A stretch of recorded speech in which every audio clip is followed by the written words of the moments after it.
I had not been back there in years, but it was the last place left to look.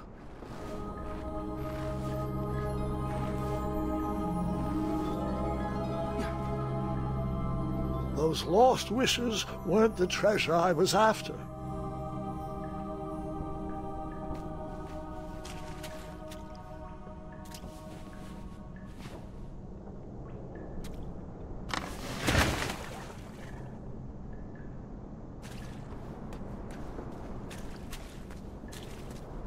Those lost wishes weren't the treasure I was after.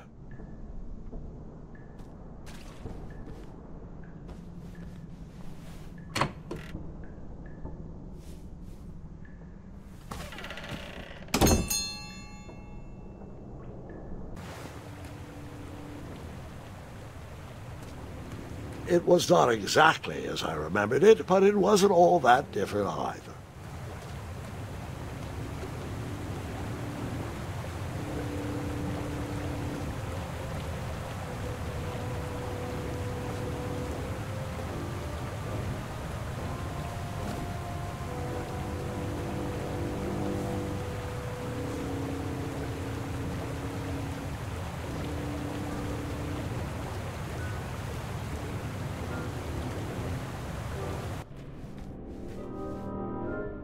Two odd contraptions guarded the lost treasure. I would have to turn one and see what happened.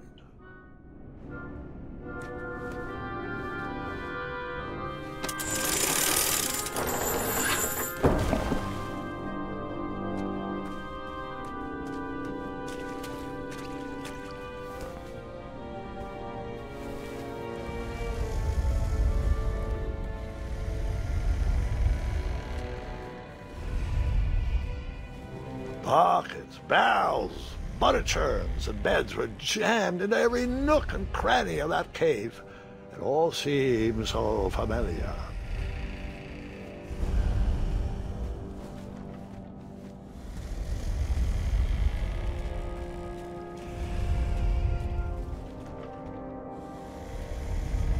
Even though the bed was very comfortable, this was no time to hide under the covers.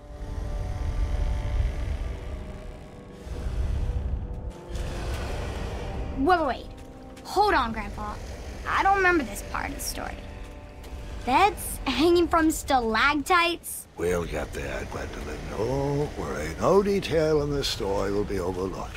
Now, where was I? Ah, yes. As I treaded through the river of rumbling trundles, I feared I knew the source of that deafening wind.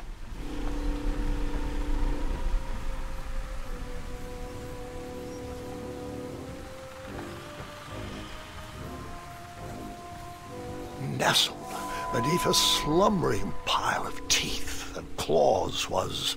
Fabled mirror. Oh, so you remember this part of the story. Well, dragons are my favorite. Do you want to tell this part? Yes. King Edward sent me, the greatest knight in all of Daventry, on a quest to return his stolen mirror. A gigantic, hulking beast of a dragon was the last thing my way to... My way to add a shinier hat to my collection.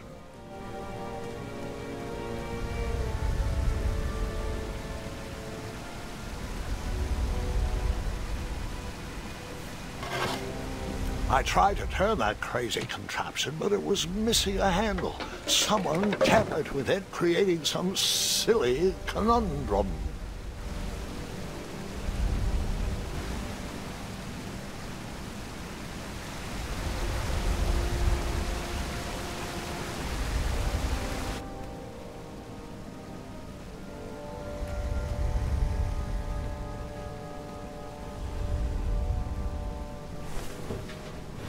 As I was saying, this was no time to take a nap.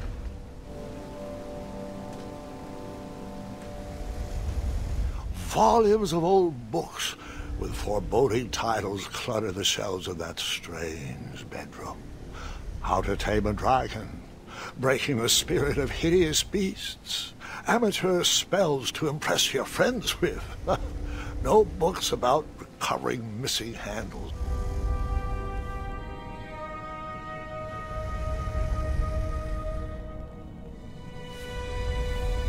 So the missing handle was booby-trapped? What did you do? Well, I used my cleverness to outsmart the trap.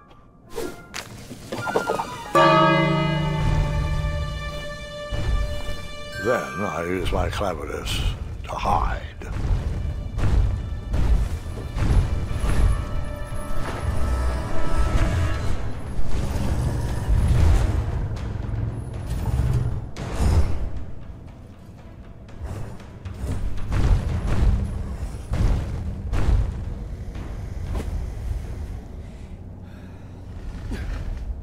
Luckily, that half-blinded beast never noticed me in bed. A dragon's eye must be really hard to pierce with an arrow. At archery lessons, I can barely hit a hay bale. It is indeed a feat only for skilled archers. I tried to turn that crazy contraption, but it was missing a handle. Someone tampered with it, creating some silly conundrum. What did you use to fix the broken switch?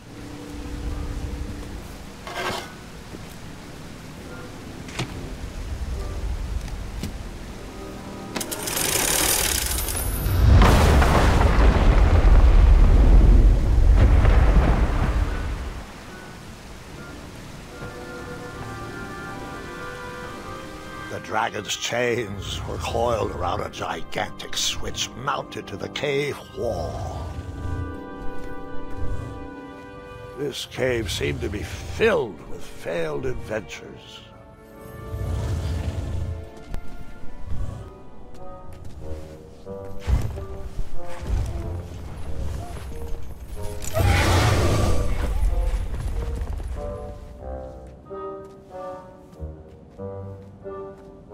After he briefly basked in the sun, the narcoleptic dragon went back to snoring. I probably sleep all day too, if Amira was my only friend.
Whoever designed this trap thought they were pretty clever, but I would probably find a way to hit that unreachable switch.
the mirror called out to me.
A ridiculous feeding contraption was cobbled together to keep the beast and probably its owner alive.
Let me guess, you escaped with only a flesh wound.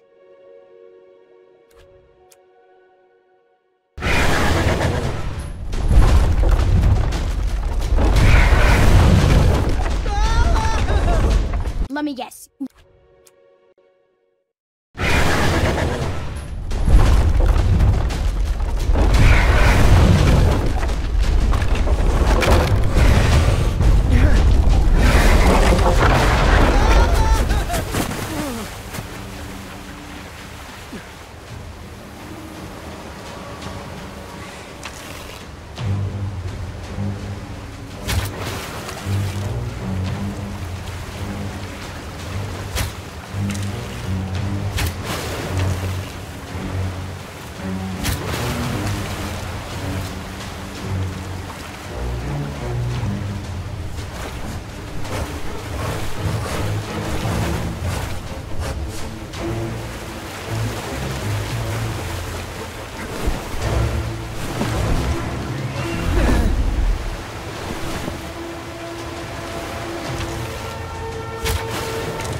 With a magic mirror safely in my possession, I dreamt of the Daventry I would be rewarded with, and the kingdom it could become.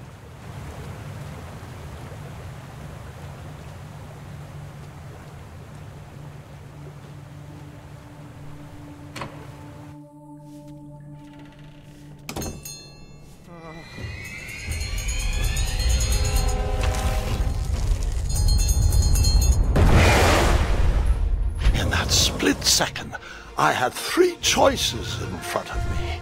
Any would clear my path to safety, and all would have rippling consequences.